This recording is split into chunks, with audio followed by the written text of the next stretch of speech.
बिस्मिल्लाहिर्रहमानिर्रहीम। अस्सलामुअलैकुम अज़ीज़ तलबा। इस वीडियो लेक्चर में हम चैप्टर नंबर 2 स्टार्ट कर रहे हैं। चैप्टर का नाम है डीसी जनरेटर। इस चैप्टर में हम डीसी मशीन को एज ए डीसी जनरेटर के तौर पर पढ़ेंगे, यानी कि डीसी मशीन जनरेटर के तौर पर कैसे काम करती है, ये सब कुछ हम इस चैप्टर में पढ़ेंगे। इसका इंट्रोडक्शन है। इंट्रोडक्शन में सबसे पहले इसकी डेफिनेशन आ जाती है। तो आइए इसके डेफिनेशन को हम समझते हैं। डेफिनेशन के मुताबिक an electromechanical energy conversion device or electrical machine that converts mechanical energy or power into DC electrical energy or power through electromagnetic induction is called DC generator. यानी कि ऐसी इलेक्ट्रोमैकेनिकल कन्वर्शन डिवाइस या machine जो mechanical energy को या mechanical power को DC electrical energy या DC electrical power में इलेक्ट्रोमैग्नेटिक इंडक्शन के असूल के तहत कन्वर्ट करती है या तब्दील करती है, उसे हम डीसी जनरेटर कहते हैं।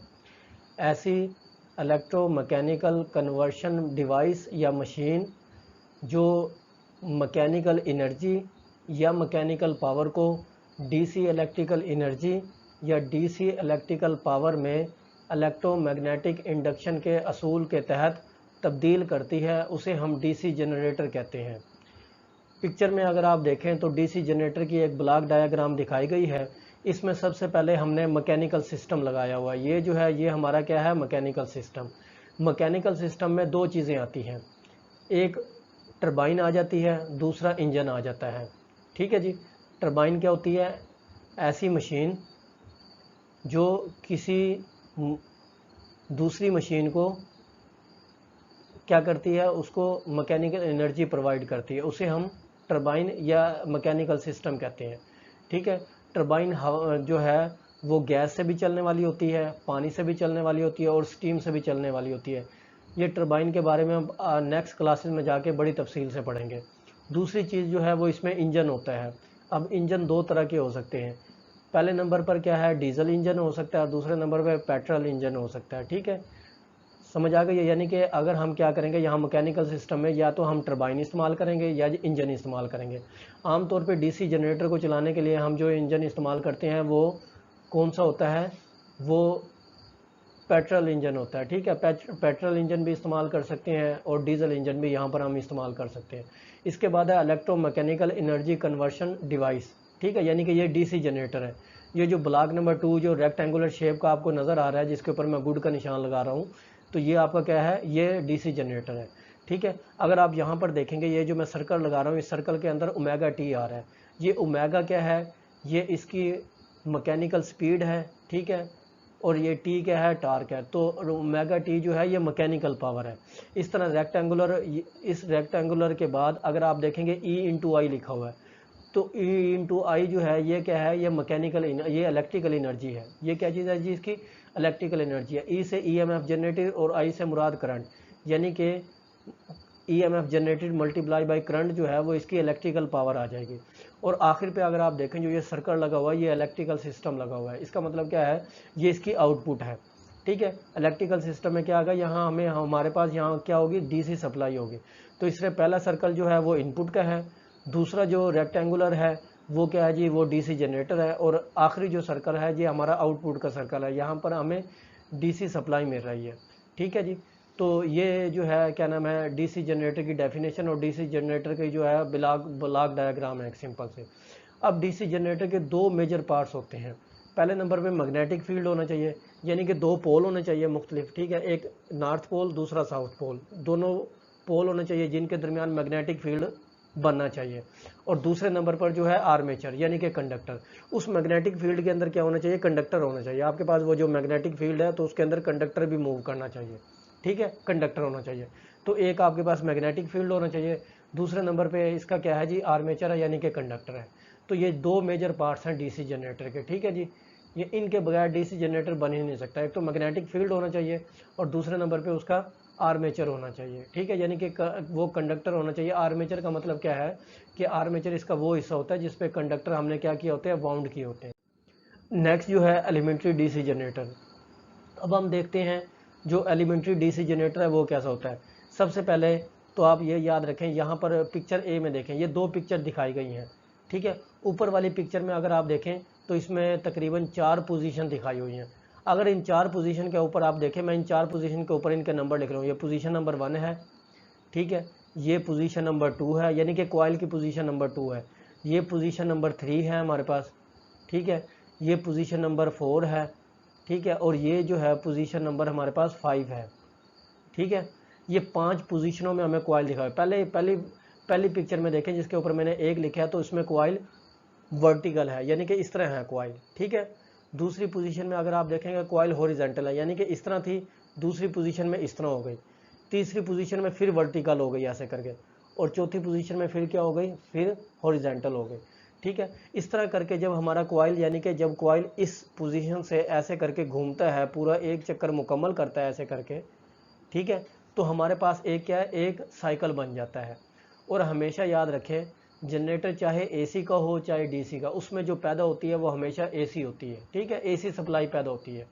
सिंपल एसी जनरेटर आपने फर्स्ट ईयर में पढ़ा हुआ है, तो इसलिए इन 5 शक्लों में, अगर इन 5 पिक्चर के अंदर अगर आप देखें तो कॉइल की मुख्तलिफ पोजीशनें दिखाई हुई हैं, ठीक है। पहले नंबर पे कॉइल वर्टिकल है, दूसरे नंबर पे हॉरिजॉन्टल है, तीसरे नंबर पे फिर वर्टिकल है, और चौथे नंबर पे फिर क्या हो जाता है, हॉरिजॉन्टल हो जाता है, ठीक है। और 5वें नंबर पर अगर आप देखेंगे तो कॉइल फिर वर्टिकल हो जाता है। तो इस तरह जब कॉइल पूरा एक मुकम्मल चक्कर मुकम्मल करता है, तो यहाँ पर एक हमारे पास साइन वेव बन जाती है। तो इसलिए जनरेटर जो भी हो, चाहे वो एसी जनरेटर हो चाहे वो डीसी जनरेटर हो, तो उसमें जो पैदा होने वाली सप्लाई होती है वो कौन सी होती है, वो हमेशा एसी होती है। तो इसी तरह हमने यही लिखा हुआ है इसके अंदर कि बेसिक लॉ जो है डीसी जनरेटर का वो क्या है, वो इलेक्ट्रोमैग्नेटिक इंडक्शन है, ठीक है। When a conductor cuts across the magnetic field an EMF is induced in it, ठीक है। जब भी कोई कंडक्टर मैग्नेटिक फील्ड को कट करता है तो उसके अंदर ईएमएफ इंड्यूस हो जाती है, ठीक है। वही फैराडेज लॉ के ऊपर ये काम करता है, ठीक है। अच्छा, दूसरी बात ये है इसके अंदर अगर आप देखेंगे तो इसके अंदर जो है ना, जो कंडक्टर है ना, वो एक कांस्टेंट स्पीड से मूव करता है, ठीक है। मैग्नेटिक फील्ड के अंदर क्या करता है, कंडक्टर कांस्टेंट स्पीड से क्या करता है, मूव करता है। और मैग्नेटिक फील्ड के अंदर जब ये कांस्टेंट स्पीड से मूव करता है तो इसके अंदर ईएमएफ क्या होती है, इंड्यूस हो जाती है, ठीक है, जैसे हमें शक्ल से दिखाया गया। अब हम इस दूसरी शक्ल पे आ जाते हैं, नीचे वाले में। इसमें अगर आप देखेंगे इसमें भी 5 पोजीशन दिखाई हुई हैं कॉइल के, ठीक है। पोजीशन नंबर 1, ठीक है, पोजीशन नंबर 2, पोजीशन नंबर 3, ठीक है। और ये जो है पोजीशन नंबर 4 है ये, ठीक है। और ये पोजीशन नंबर क्या है जी, ये हमारी पोजीशन नंबर 5 है।